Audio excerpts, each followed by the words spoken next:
Hey guys, welcome to another episode of... That's great.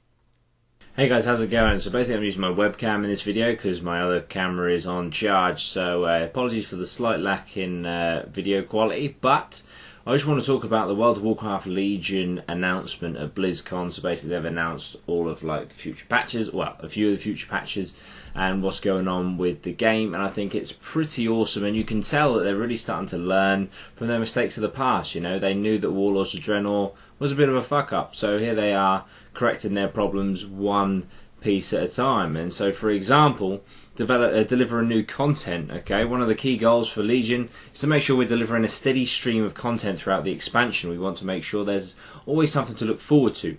We also want to take better advantage of the very nature of MMOs by providing a living, breathing world with things changing day to day or week to week, and offering a wide variety of content and new rewards, which is literally the opposite of what was happening in Warlords of Draenor. So, for example, they've got a mini patch coming out called Patch 7.1.5. So now that they've released Patch 7.1, they're preparing for the next one, which is 7.1.5.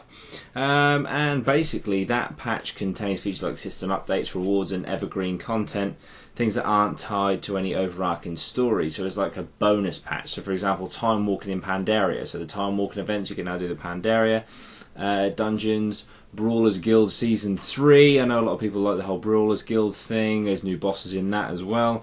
Micro holidays, unlike holidays like Winter's Veil, which run multiple weeks, micro holidays offer brief holiday style events that new activities for players to take part in.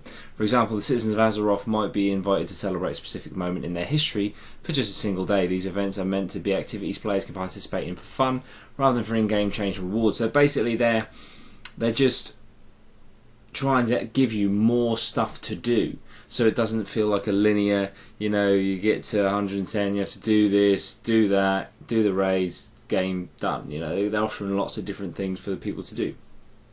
PvP Blade Edge Arena updates. They're updating the arena there. I was happy with how the map plays. We've added a shiny new coat of paint, so it looks more consistent with the rest of the world. So obviously, as the game has been out for so long, different expansions have different sort of graphics, so obviously they're trying to bring the arena up to date. Okay, so also doing class updates, like they're overhauling some of the talent specs, for example in Hunter, the row with Barrage, there's seems like there's only one option in the row that you can take regardless of your play style.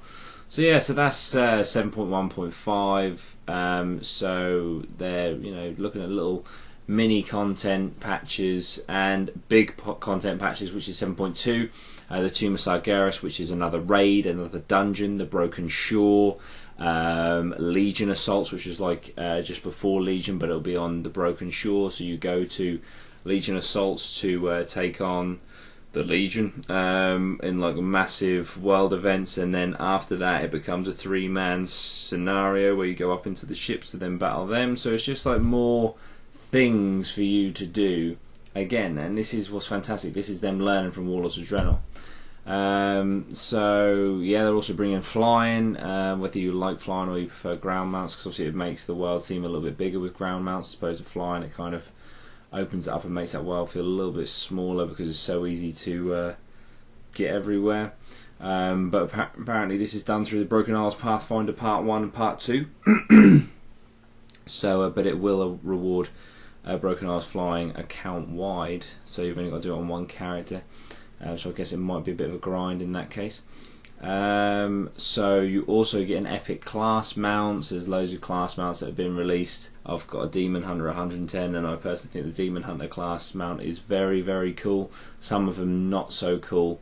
For example, I think if you're a warrior or a paladin or a warlock, you're probably going to be quite disappointed. They're giving lots of new stuff, like I say, the new raid zone, Tomb of Sargeras, new dungeon, Cathedral of Eternal Night, PvP brawls, so it's much like the Tavern Brawl in Hearthstone. So you've got South Shore versus Torren Mill, Instant Cap, Warsong Gulch, Packed House 15v15 Arena, Gravity Lapse, defy the law of gravity in this brawl, Winter Arathi Basin, low visibility and ice over waterways await you, Eye of the Horn, Mounted Ram fights are the new PvP. So there's lots, you know, they're bringing the whole brawl thing from Hearthstone into World of Warcraft. Again, just giving it more shit to do. I think that's the main thing you can take from, you know, from BlizzCon for World of Warcraft this year, is that they just want to packet full of stuff. But the ultimate test, I think, will be at the end of the expansion, because there's normally an end of expansion drought of about a year where you just have one raid. So I really, really hope they do learn from their mistakes of many previous expansions and not do that end of year drought. Think, Siege of Orgrimmar, think Hellfire Citadel. But yeah, so hopefully they learn. So I'm still apprehensive until we get to that point, So, but we're talking about the end of the expansion. So, and that's only been out like a few months. So, artifact updates. So they're updating some stuff about the artifacts. Obviously, they want like a catch-up mechanic. So I think that's done through artifact knowledge. So it gives you sort of this catch-up mechanic, so you can switch between, characters, alts, talents, even if you come in late into the expansion, which is fair enough. But yeah, I mean, overall, it's very impressive. Overall, I think Blizzard have smashed it for World of Warcraft at the Blizzcon so far, and I think that hopefully they continue on this path that they've been on, clearly realising what they've done wrong and correcting it. So Blizzard, well done. Loving World of Warcraft, loving Legion. Keep it up. And if you're enjoying World of Warcraft, please let us know down in the comments. Legion, I think, has been one of the best expansions for a very long time. And yeah, that's all I've got to say on it, really. I hope you enjoyed. Leave a comment and stuff, like it, and I'll see you in the next one. And I hope you like my shaven face a little bit more than my girlfriend does. Alright. Alright. See you in the next one. Bye-bye for now.